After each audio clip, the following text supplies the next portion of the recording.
بسم الله الرحمن الرحيم والصلاة والسلام على أشرف المرسلين. Salam alaikum.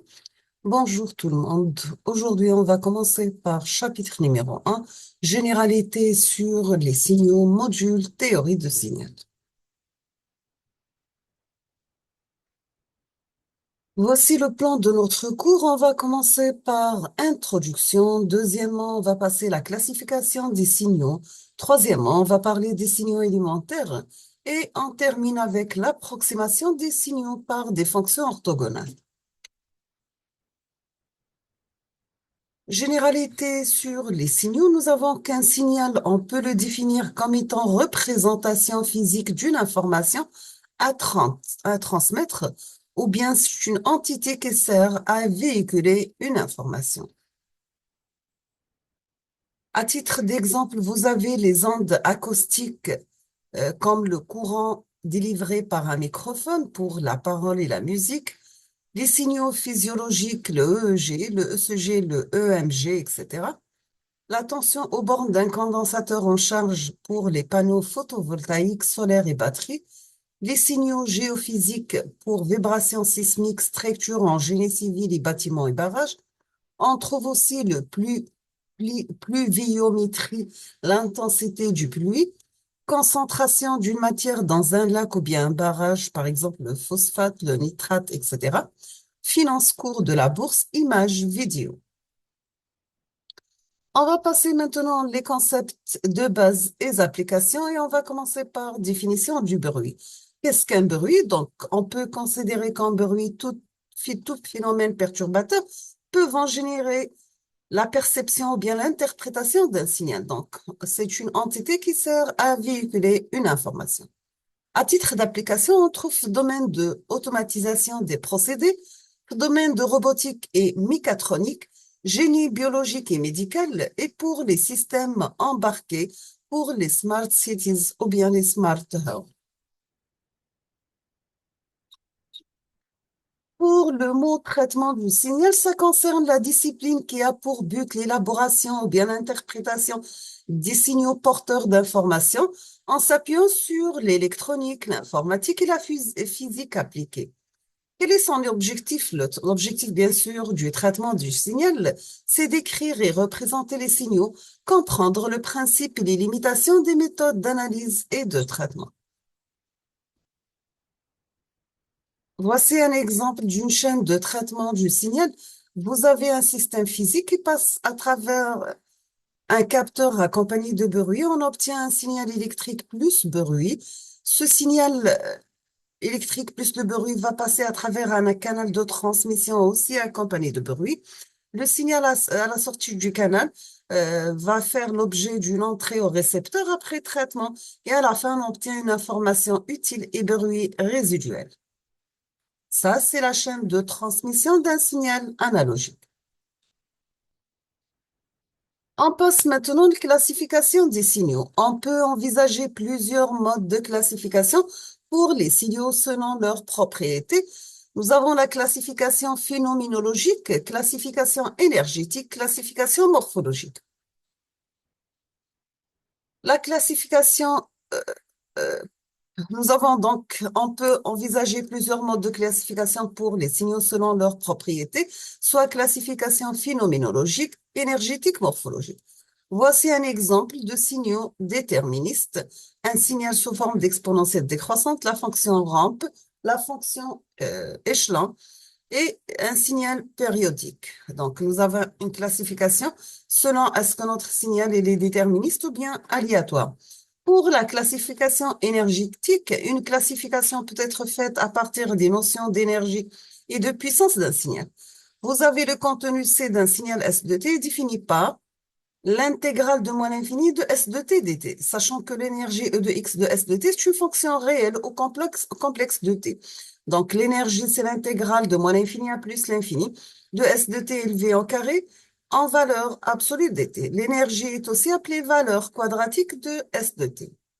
On passe à la puissance moyenne d'un signal S de t. Donc, la puissance égale, c'est la limite de 1 sur grand T quand t tend vers l'infini de l'intégrale sur la période de notre signal S de t élevé au carré dt.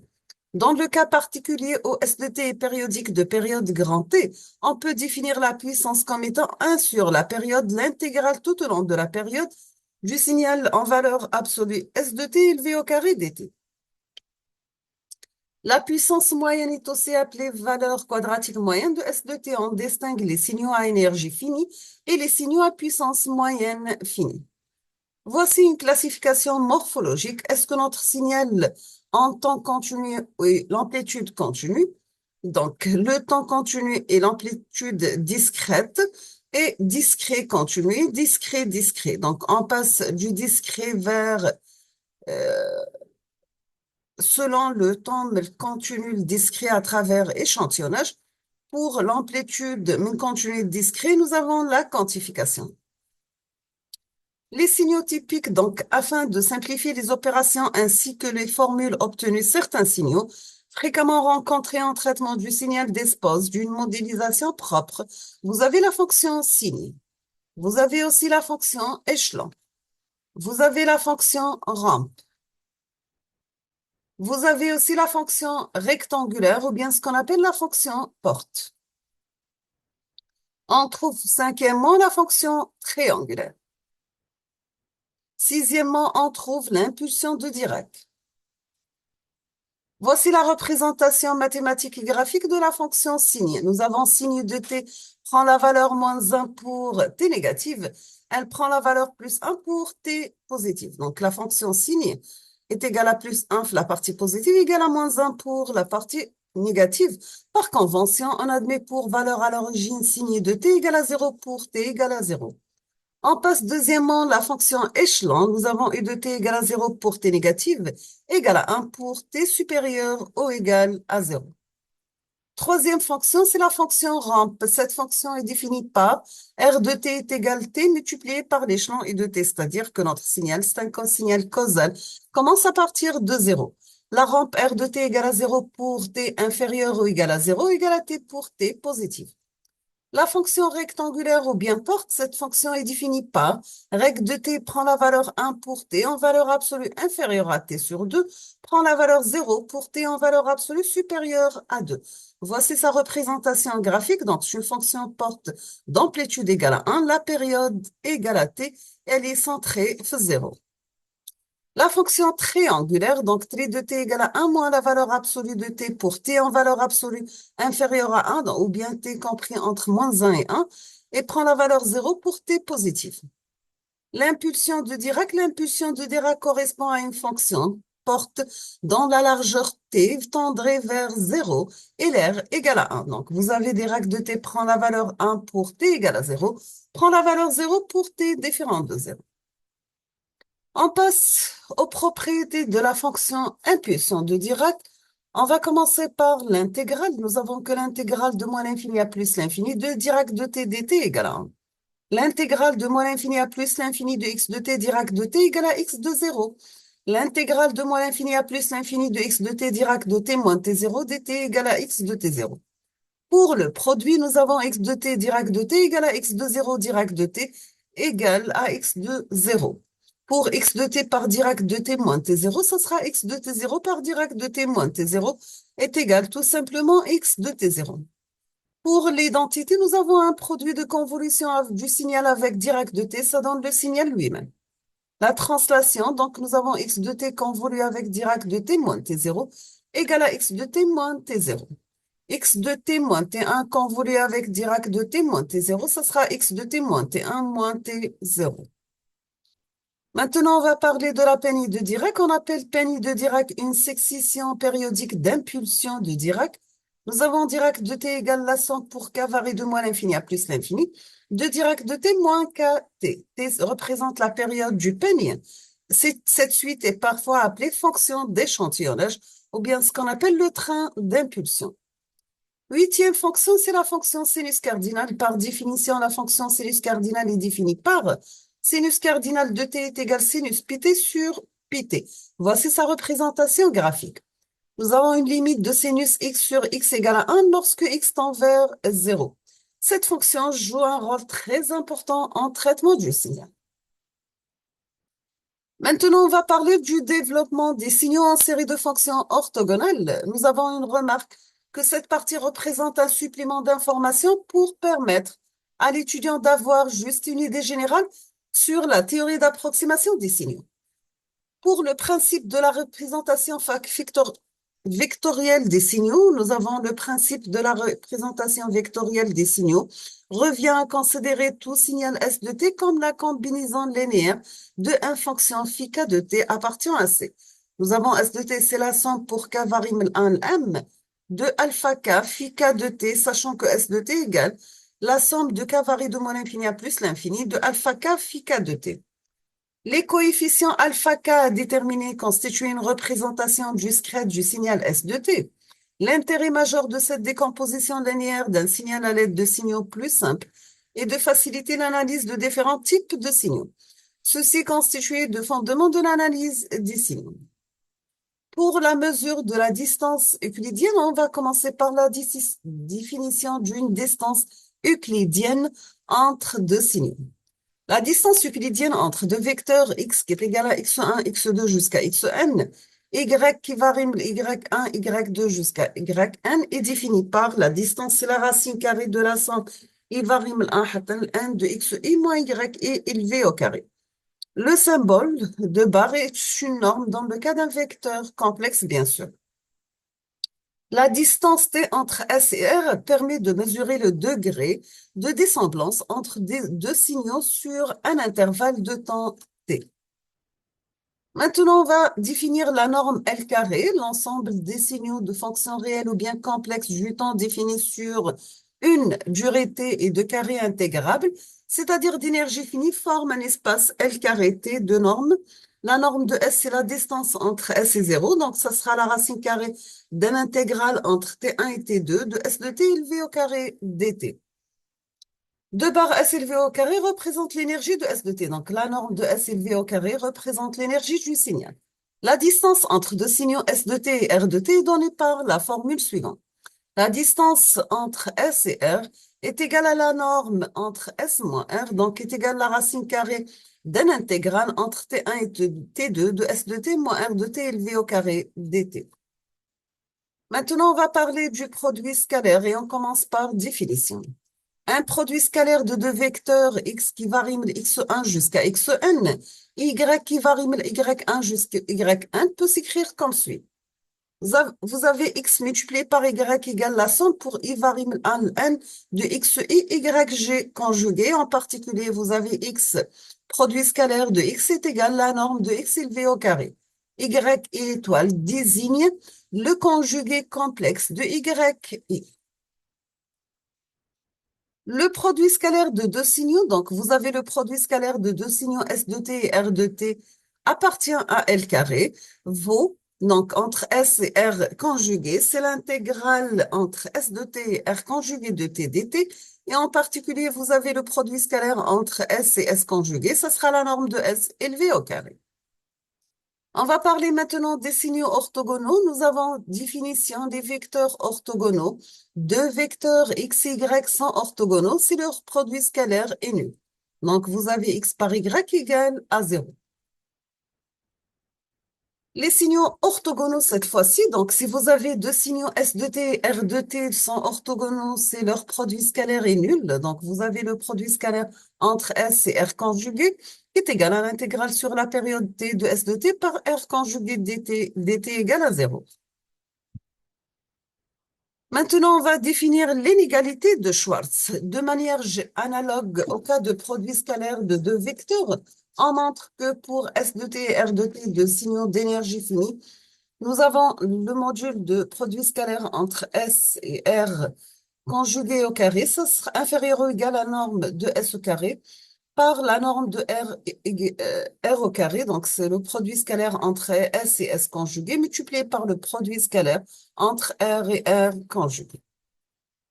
Maintenant, l'erreur quadratique moyenne, si vous avez S de t appartient à L carré de dimension n, si vous avez un ensemble phi k de t de n fonction linéairement indépendante, vous avez m inférieur à m, ce qui implique que phi k de t forme une base de f. Et on peut chercher une approximation S approximée de T qui appartient à L carré de S de T telle que S approximée de T, ça sera une somme de K variable 1 jusqu'à M de alpha K phi K de T. Les coefficients alpha constituaient alors les coefficients d'approximation de S de T. Maintenant, on va définir l'erreur d'approximation. On appelle erreur d'approximation E de T la différence entre le signal S de T et son approximation S approximée de T. Vous aurez E de T égale, l'erreur donc égale, c'est la différence du signal S de T moins le signal approximé. La quantité de l'approximation, la norme et la distance entre S de T et S approximé de T. Donc, la norme, c'est la distance entre S et S approximé. Et le carré de cette distance, E carré, norme au carré, est appelé erreur quadratique moyenne. Elle correspond à l'énergie du signal erreur. Maintenant, on va voir l'approximation optimale d'un signal au sens des moindres carrés. La définition, vous avez S approximé de T de S de T est optimale au sens des moindres carrés si vous avez la norme de E est minimale, c'est-à-dire si le signal d'erreur E de T est orthogonal aux fonctions phi K de T. Dans ce cas, vous aurez le produit entre E et phi conjugué, ça sera égal à 0. Nous avons, d'après le schéma précédent et grâce à Pythagore, on obtient l'erreur au carré plus S approximé au carré. On revient à la norme de notre signal S au carré. D'où l'erreur, la norme de erreur au carré, ça sera la norme du signal au carré moins la norme du signal approximé au carré. Si on va remplacer par les formules du produit scalaire, on obtient la norme de S carré, ça sera une intégrale sur T de S de T élevé au carré dt. La norme de S approximée au carré, c'est le produit scalaire entre S approximé et S approximé conjugué. Ça sera la somme pour K variable 1 M et L variable 1 M de alpha K phi L conjugué par le produit scalaire de phi K et phi L conjugué. À la fin, on obtient la norme de S élevé au carré égale l'intégrale sur la période T de S de T élevé au carré dt moins double somme pour K variable 1 jusqu'à M et L variable 1 jusqu'à M de alpha K alpha L conjugué par le produit scalaire de phi K et phi L conjugué. Maintenant, pour les méthodes de calcul des coefficients d'approximation, nous avons que S approximé, ça représente la somme de K variable 1 M de alpha K phi K. Comment calculer les alpha K pour avoir l'approximation optimale de S de T à partir d'un jeu de fonctions phi K donné? La réponse, donc, on va projeter S approximé de T sur les fonctions phi K. On obtient le produit scalaire entre S approximé et phi L conjugué. Ça sera la somme pour K variable 1 M de alpha K avec un produit scalaire de phi K phi L conjugué. Donc, S, ça sera S approximé plus l'erreur. On obtient dans ce cas le produit scalaire entre S approximé et phi L conjugué. Ce sera le produit scalaire entre S et phi L conjugué moins l'erreur, produit scalaire de l'erreur et phi L conjugué. Comme l'approximation est optimale, donc l'erreur est orthogonale aux fonctions, donc vous avez le produit scalaire égal à 0. Dans ce cas, on obtient le produit scalaire entre S approximé phi L conjugué. Ce sera la même valeur entre S, produit scalaire entre S et phi L conjugué. Et on peut déduire que la somme de K variable 1 jusqu'à M de alpha K par le produit scalaire de phi K et phi L conjugué égale à S phi L conjugué. On peut mettre l'écriture précédente sous forme de matricielle avec L variable 1 jusqu'à M. On obtient 1 par M égale à N. Donc, voici la représentation matricielle, phi 1 conjugué, phi 2 phi 1 conjugué, ainsi de suite, jusqu'à l'arrivée à phi M et phi M conjugué. Voici la représentation du vecteur A qui contient les valeurs de alpha, alpha 1, alpha 2 jusqu'à alpha M, et N qui contient les produits scalaires entre le signal S et phi M conjugué, variant de 1 jusqu'à M. L'ensemble des coefficients optimaux d'approximation est alors donné par le vecteur grand A qui est égal à M-1 par N. Nous avons un exemple si on vous demande ou alors on se propose de rechercher l'approximation S approximée du signal S de t par une combinaison linéaire des trois fonctions exponentielles décroissantes phi k de t qui est égal à exponentielle moins kt définie sur un intervalle entre 0 et plus. plus l'infini. Vous avez x de t, donc vous avez phi 1 de t, c'est exponentielle t, phi 2, ça représente exponentielle moins 2t, et phi 3 égale exponentielle moins 3t. Donc voici la représentation graphique de notre signal et des fonctions phi.